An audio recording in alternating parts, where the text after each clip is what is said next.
Provérbios capítulo 1, no versículo 7, diz assim, eu quero que você preste bastante atenção.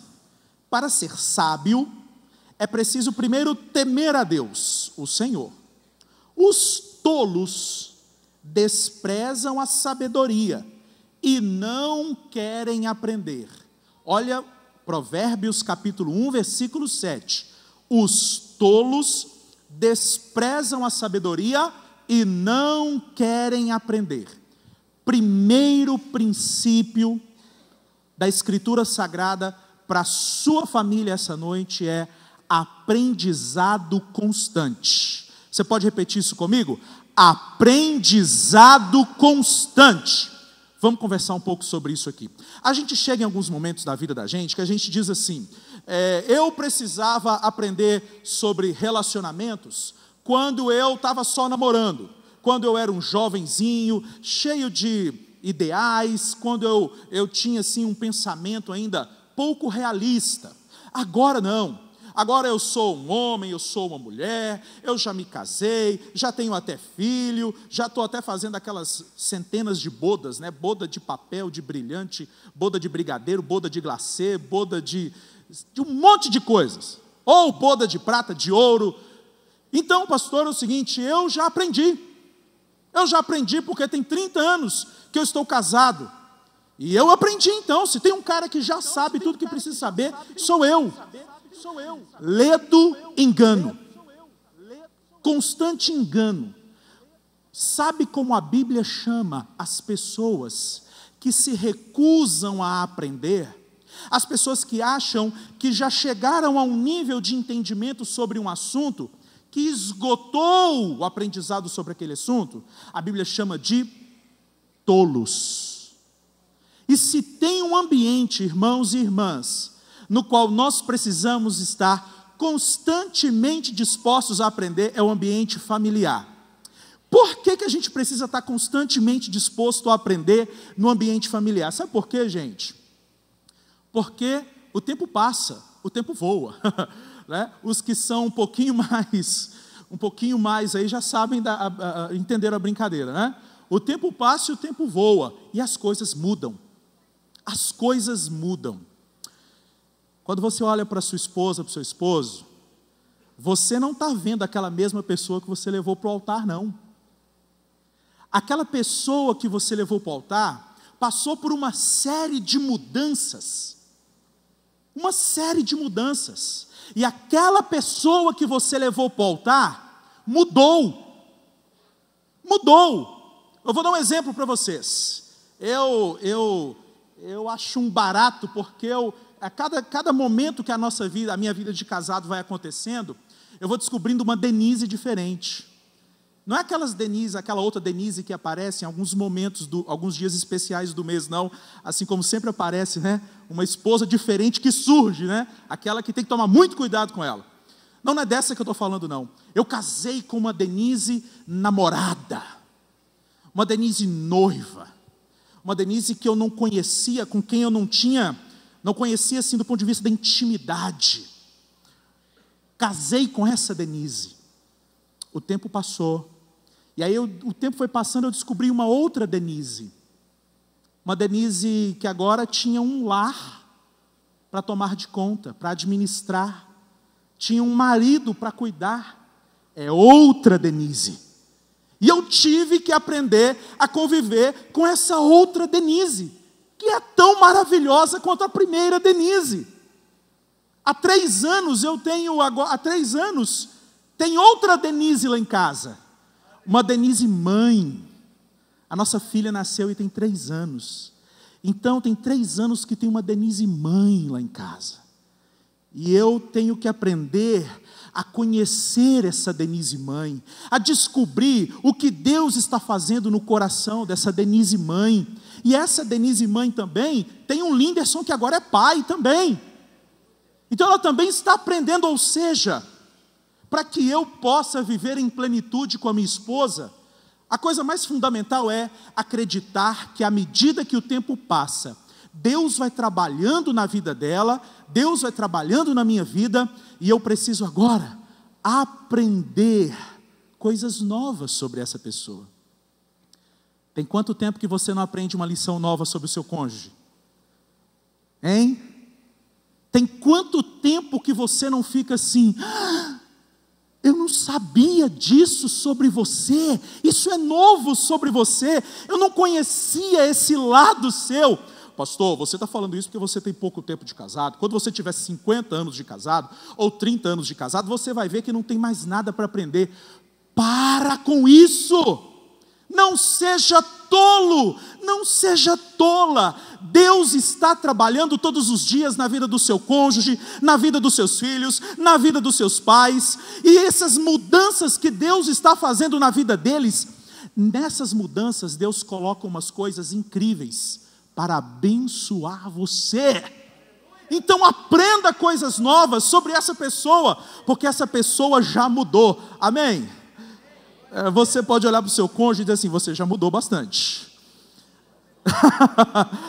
Aprendizado, aprenda coisas novas. Deus não planejou o tédio para a família. Olha aqui o que eu estou dizendo. O tédio, olhe para cá, o tédio não faz parte do projeto de Deus para a sua família. Se você for inteligente, se você tiver disposição de aprender, você vai descobrir coisas novas a cada dia, e mesmo quando você tiver 60, 70 anos de casado, você vai se espantar com essa velhinha, ou com esse velhinho que está do seu lado. Louvado seja Deus por isso. Aprendizado constante, amém? Esse é o primeiro princípio que eu quero compartilhar com você essa noite. Segundo princípio, esse princípio é muito importante. É exatamente o princípio que nós vamos trabalhar no seminário Lá Feliz. É o princípio da honra. Eu quero ler para você Provérbios capítulo 3. Provérbios capítulo 3, versículo 9 e 10 diz assim: honre o Senhor com todos os seus recursos e com os primeiros frutos de todas as suas plantações, e os seus celeiros ficarão plenamente cheios, e os seus barris transbordarão de vinho. Romanos 13:7 diz assim: deem a cada um que lhe é devido, se é imposto, imposto, se é tributo, tributo, se temor, temor, se honra, honra. Então, o segundo princípio que eu quero compartilhar com você é o princípio da honra. Eu gostaria que você repetisse comigo: honrar sempre. Vamos lá? Honrar sempre é o segundo princípio. O que é a honra, Linderson? E o que você está chamando de honra? E como é que a gente vive isso lá na vida conjugal? O que significa honrar alguém? Honrar alguém significa agir com esse alguém com base na posição que essa pessoa ocupa. Se honrar alguém significa agir em relação a esse alguém, levando em consideração a posição que esse alguém ocupa. O que significa isso na prática? Na prática é o que está colocando aqui o texto que nós lemos. Honre a Deus, ou seja, reaja a Deus com base em quem Deus é. Considere quem Deus é, honrando a Ele com os seus bens, com os primeiros frutos dos seus bens. E aí sabe o que vai acontecer? Esses bens vão se multiplicar. Olha aqui, a honra é um princípio que nós precisamos introduzir na nossa casa, porque a honra gera multiplicação. A honra gera frutificação. O que significa, Linderson, a honra na família? A honra na família significa nós tratarmos o nosso cônjuge, os nossos filhos, os nossos pais, não de acordo com o nosso humor, mas de acordo com a posição que eles ocupam. Então, por exemplo, vou dar um exemplo bem prático, bem cotidiano. eu acordei e eu não tive uma noite legal, ou eu estou bastante preocupado com alguma coisa, e a minha esposa vira para mim e diz aquele sonoro, bom dia, querido, e eu digo assim, bom dia, Denise, não, Denise, deixa eu quieto aqui na minha, eu acordei de mau humor, eu gostaria que você não falasse comigo, e aí passa um tempinho, a Denise vem e fala, querido, já tem um cafezinho pronto para você, e eu falo, Denise, eu já não falei para você, me deixa em paz. O que está acontecendo nesse exemplo? Eu estou tratando a Denise com base no meu humor, não com base na posição que ela ocupa na minha vida. Isso se chama desonra. Desonra. Nós precisamos aprender a não sermos escravos do nosso humor, escravos das pressões e escravos de sentimentos. Ah, Linderson, eu fui grosso com a minha esposa porque eu estava muito irritado, porque ela falou demais. Não culpe a sua esposa, você poderia ter reagido diferente. Ai, pastor, sabe por que eu grito com meu filho? Chega uma hora que eu não aguento, eu grito com meu filho, eu bato na mesa porque ele me provoca muito, pastor. Ele me desobedece. Não, você grita com seu filho porque você não tem autoridade. Honrar significa tratar o outro de acordo não com o que eu estou sentindo, mas de acordo com a posição que o outro ocupa na minha vida. A Denise, independentemente se eu estou com dor de cabeça, unha encravada, dor de dente, fome, sono, não importa essas coisas. É minha obrigação tratá-la com respeito e com dignidade, porque quer eu esteja com dor de cabeça, com sono, com fome ou com unha encravada, ela continua sendo a minha esposa, ela continua sendo a mulher que Deus colocou na minha vida, ela continua sendo a mãe da minha filha, e ela continua tendo um papel fundamental para mim. Então eu preciso aprender a honrá-la, tratá-la com o devido respeito. A honra gera multiplicação. Muitas vezes dentro dos nossos lares, nós temos um marido que se mata de trabalhar, uma esposa que se mata de trabalhar, com uma renda importante cada um deles, uma renda abençoada cada um deles, e de repente a gente não percebe e não vê o resultado de tanto trabalho. Sabe o que pode estar acontecendo? Esse esposo pode estar usando o salário dele para desonrar a esposa. Eu ganho mais do que você. Eu que mando porque eu ganho mais.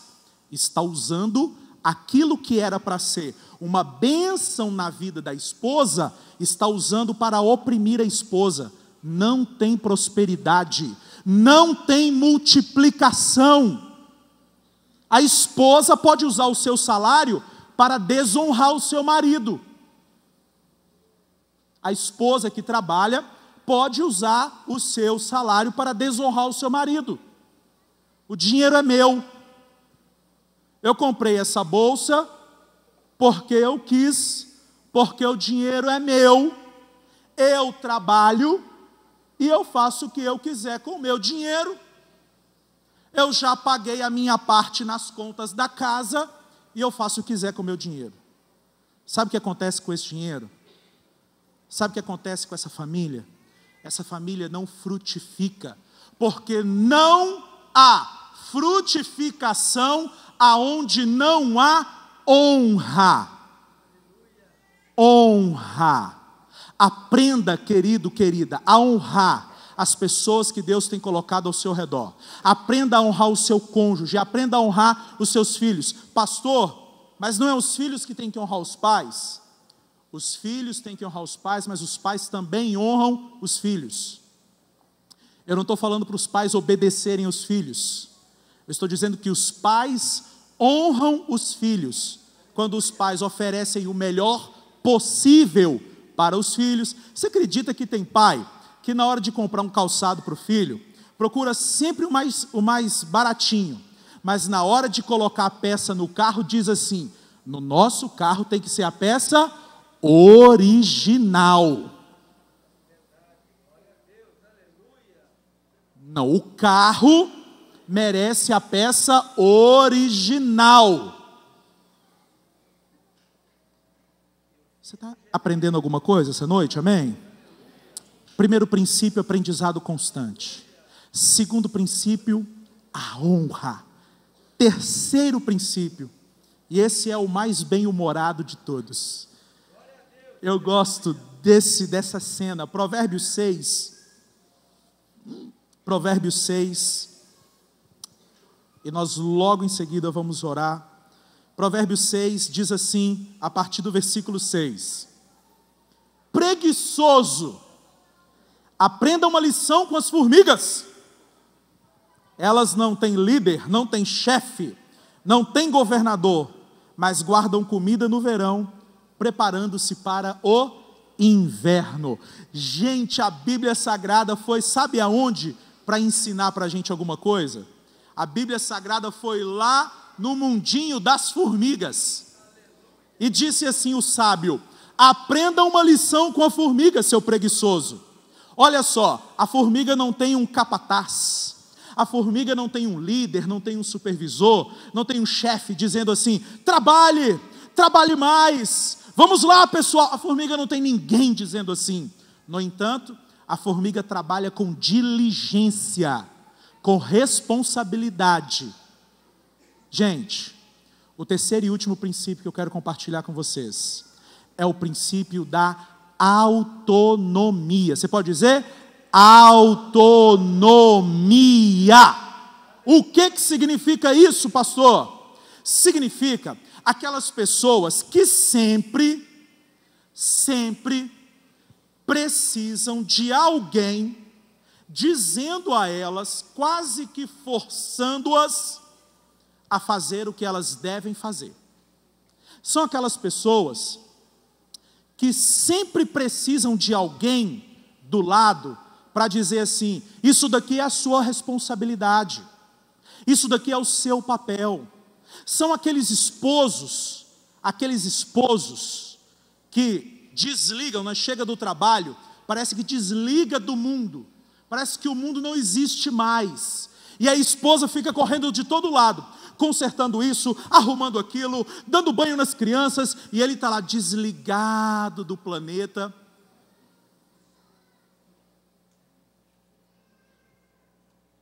Cada um de nós desempenhamos um papel específico dentro do lar. E se a gente quer viver uma vida abençoada em família, o que nós precisamos? Nós precisamos então de autonomia no desempenho desse papel. Isso significa dizer que você não tem o direito de transferir responsabilidades para o próximo, para o seu cônjuge, para o seu filho. Isso significa dizer que você tem que parar de culpar os outros pelos seus problemas. Pastor, sabe por que eu sou assim como marido? Eu sou assim como marido porque o meu pai era assim também. Não! Não, definitivamente não. Você não precisa repetir esses padrões. Você pode ser diferente. Agora, o primeiro passo é que? É ser autônomo. E o que significa ser autônomo, gente? Assumir responsabilidades, reconhecer as nossas culpas, dizer assim: eu errei, meu esposo, eu peço perdão. Deixa eu dizer uma coisa para você aqui: você é bom de pedir perdão? Você é bom de pedir perdão? Ou você é daqueles que diz assim, aquele perdão do tipo: olha, veja bem, tá bom, para você parar de chorar, eu peço perdão então. A culpa é da pessoa que está chorando, não é sua que fez a pessoa chorar. Tá bom, se você está dizendo aí, se eu fiz alguma coisa com você, eu peço perdão. Não existe isso. Não existe isso. Para viver uma vida feliz e abençoada em família, você precisa fazer como uma formiguinha. Não estou falando apenas de juntar recursos. Sabe o que eu estou falando? Assumir responsabilidades que são inerentes ao papel dela. Tem coisas, marido, que Deus colocou para nós fazermos. Tem coisas, esposas, que Deus colocou para as senhoras fazerem. E se a gente quer viver uma vida plena e abundante em família, assumir essas responsabilidades e viver esses princípios, pode ser algo muito, muito importante. Então, eu gostaria que você ficasse de pé, por gentileza.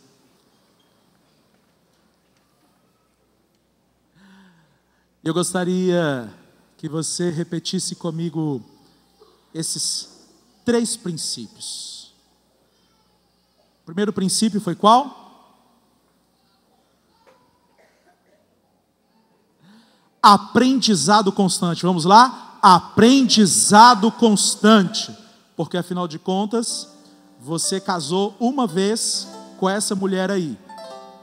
Ou com esse homem aí. Você casou uma vez. Mas ele está mudando constantemente. E ela está mudando constantemente. E isso é muito bom. Segundo princípio, princípio da honra. Vamos lá? Princípio da honra. Ou seja, trate o seu esposo levando em conta, com a dignidade que a posição de esposo merece. Trate a sua esposa com a honra que a sua esposa merece. O seu pai com a honra que o seu pai e a sua mãe merecem. O terceiro princípio qual foi? Autonomia. Vamos lá? Autonomia. Deus coloca uma responsabilidade para cada um de nós no ambiente familiar. E a gente precisa assumir essa responsabilidade e sermos proativos, agirmos, sem que as pessoas fiquem toda hora tendo que relembrar a gente do nosso papel. Amém? Pastor Lediel, vamos orar. Se você estiver perto do seu cônjuge, perto da sua família, abraça de novo aí. Vamos orar. Pai, obrigado pela sua palavra. Lâmpada para os nossos pés, luz para o nosso caminho. A minha oração, a nossa oração aqui, é para que a nossa família seja orientada por princípios. Princípios, ó Deus, como o aprendizado, a disposição em aprender. Princípios, ó Deus, como a honra. Princípio, ó Deus, como a autonomia, a proatividade. Papai, em nome de Jesus, que a nossa família esteja fundamentada não nos nossos sentimentos, não no nosso humor, mas fundamentada, Senhor, em princípios. Cura a família que precisa de cura, em nome de Jesus. Cura o relacionamento entre esse homem e essa mulher. Cura, em nome de Jesus.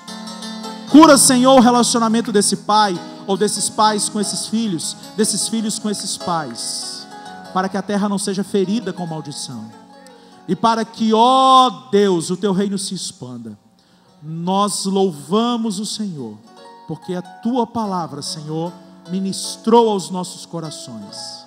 Assim oramos. Amém. Você pode aplaudir o Senhor Jesus? Você pode aplaudi-lo porque Ele é digno.